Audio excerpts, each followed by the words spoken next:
Oh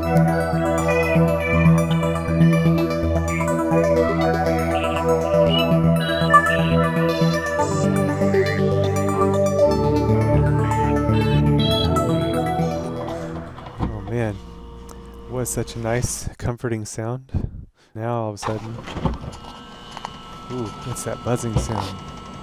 Not good. And it's feeling kind of warm in the fridge. Still have some ice cubes, but it's looks like they're starting to melt. Pull out the fridge and have a look. Uh-oh. Sounds like the compressor's not starting. Okay, if you're hearing that sound and what it is the compressor on the fridge has stopped running, so you're going to want to unplug it, pull off the back panel here. This cardboard here is actually useful to the function of the machine, so you don't want to throw it away or you don't want to tear it off or anything like that. You really do want to take the screws off and save it for putting it back on, because it aids in the energy efficiency of the refrigerator. So I'm going to pull out all the screws here, and then we're going to look at what is the relay and common start and run terminals on the compressor. What I have is these starter packs. I'll be taking it out. If you're taking care of multiple fridges, it's a good idea to keep some of these starter packs on hand in case the fridge goes down, especially if you have multiple varieties of types of fridges. If you have all the same brand, you can kind of stock the correct capacitor or relay for your fridges, and so you can just change that. If not, you can use these starter packs. Starter pack is kind of nice. It's a 3-in-1 starter pack, and they come in different horsepower sizes.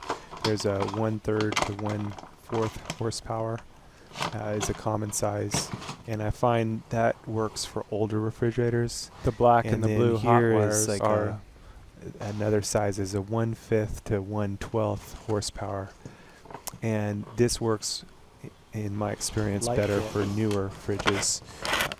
What I usually do is stock both of them, and if I have a fridge that goes out, then I'll use the lower horsepower one first. Hot, try that, and if that doesn't work, then go with the higher one.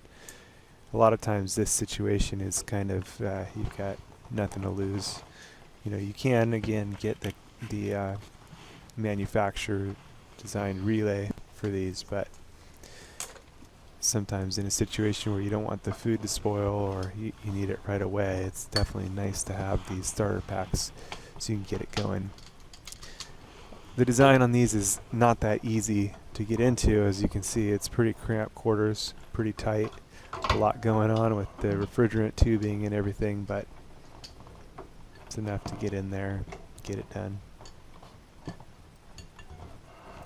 The starter packs come in 2 different sizes, as I was telling you. Those are the most common and generally will get you through just about anything you come across. So again, I like to stock one of each. Here I'm taking off the little clip that holds the compressor cover on. It holds this capacitor in place and the wiring, the relay.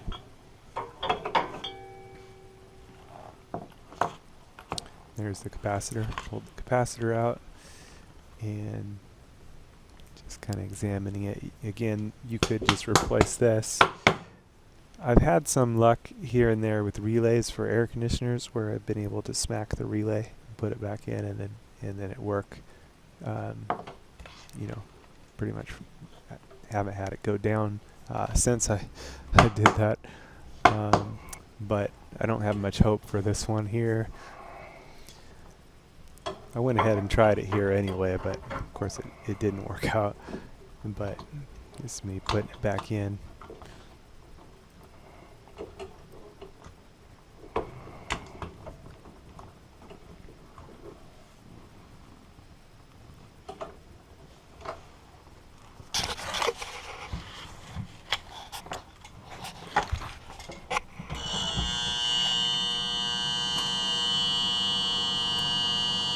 You'd think they'd tell you the horsepower rating on the compressor itself or inside the fridge, but they actually don't. You really have to know what's going to work out for you. And like I said, on newer fridges, the lower horsepowers tend to work, the 1/12 to 1/5 horsepower for the 3-in-1 starter pack, and for older fridges, the 1/3 to 1/5. So again, you might start with the lower one and graduate to the higher one if needed. Again, here's examining the capacitor. I should tell you, a capacitor can hold a charge in it even after the power is disconnected, so you may want to discharge the capacitor and definitely avoid touching the leads of the capacitor after it's disconnected. There are some capacitors that discharge through the motor windings, but I wouldn't leave that to chance. You can watch my video on discharging capacitors, how to discharge a capacitor if you want to. Here you can, well, it's not that easy to see, but there's 3 posts on the compressor: the common, run, and start post. And right here is the wiring harness that mounts to those leads. This is your 2 power wires coming in. We'll be connecting those two. We'll be cutting these off, wire stripping them, and connecting those to the 3-in-1 starter pack. And then there's the 3 leads that'll go to the compressor itself.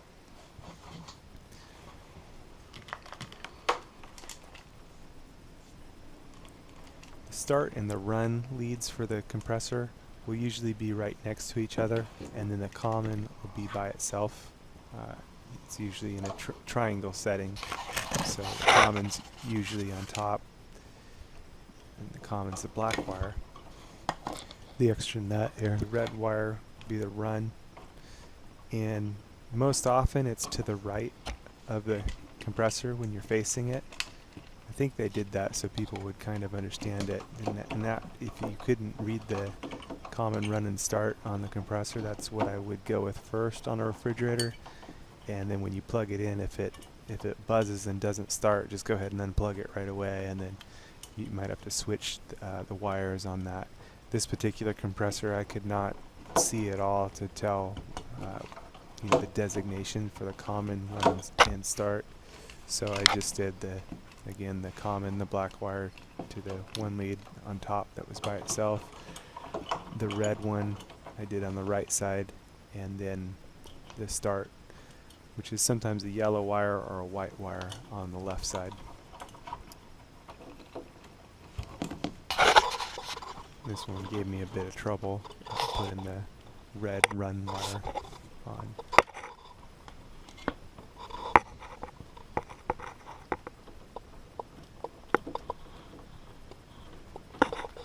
Again, this is all tight quarters, and you want to be careful for sharp parts, and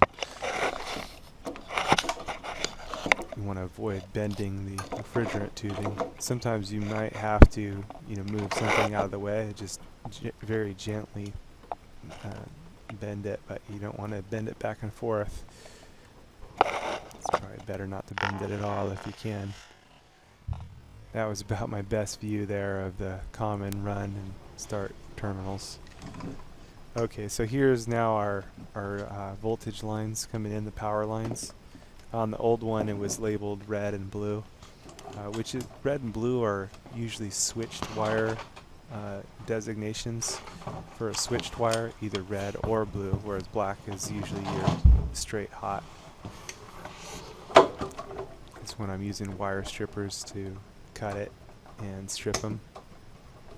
It's a good idea to use wire strippers. It prevents taking out any strands of the wire and getting a nice clean stripping of the insulation rather than taking some of the wires with it. Polarity is not an issue on this, so the blue or the red can go to either side of the starter pack.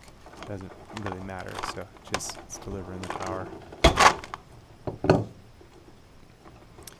Twisting the wires together. Again, when you're stripping off the wire, examine the cut-off pieces that you've stripped off and make sure there's no wire strips left behind. if you've lost wire strands, make sure there's no strands left behind in the stripped off portions, because if your wire strands get stripped off, it can become a place where heat will build up too strongly, and it can burn the wire there. Anyway, I'm twisting the wires together. I use a wire connector to link them together.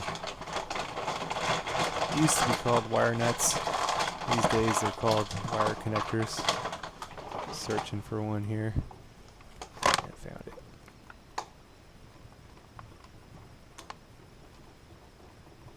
Just twist right on. And you can kind of give the wires a tug to make sure that it's not going to pull out on you. As long as you're twisted together and the wire nuts are threaded on, generally good to go. Now ready to plug it in. Check it out.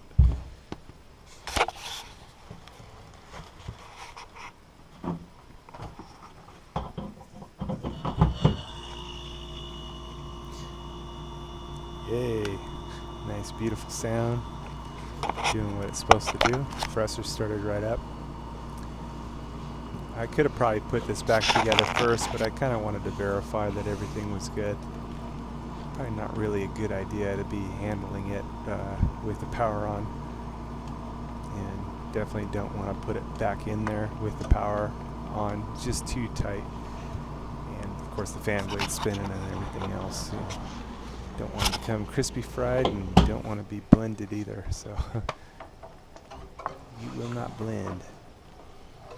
Anyway, it's up to you to find a creative spot to hang this on. It's got this little clip on the side of it that lets you anchor it. But again, not always the easiest thing to find a spot. This, I was able to tuck the wiring around and was actually able to hang it right on the compressor top cover itself, which actually ironically worked out perfect. The nice thing with that clip being anchored on there is if you do have to move the fridge in the future, the whole deal isn't just going to be hanging down where it can get munched. So now it's clipped on. And now we're ready to put everything back together, to put the cover back on. And this cover is important to the function of the machine. It's probably a good idea while this was apart to blow it all out and clean it all out, but I'll leave that for another story. Here's another look at that capacitor, and if you wanted to use this 3-in-1 starter for a temporary fix and then order the correct capacitor, you could do that.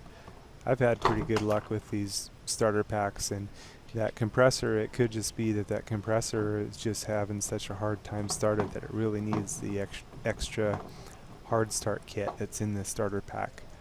So it really depends.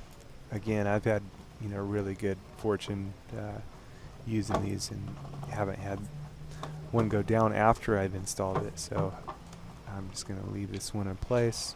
Again, I can take the capacitor back and I could order that relay or that capacitor, but I'm not too worried about it. Put everything back together. If you had your fridge plugged in, it's a good idea to wait about 5 minutes, so putting this cover back on is just perfect before plugging it back in. The 5-minute wait will allow the compressor pressures to equalize. Otherwise the compressor might not start if you tried to plug it in too early. Now we're ready.